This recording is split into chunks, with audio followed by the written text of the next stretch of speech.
колпачок.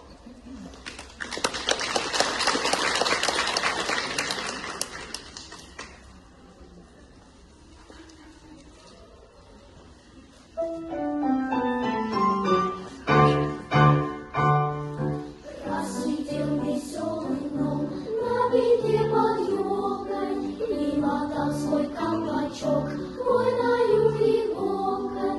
Тимала да Тимала на беде под елкой, и мотал свой колпачок войною иголкой.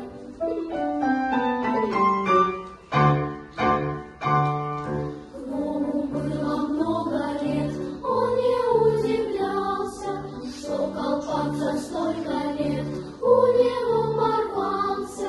Тимала да Тимала, гном не удивлялся, что колпак за столько лет у него порвался.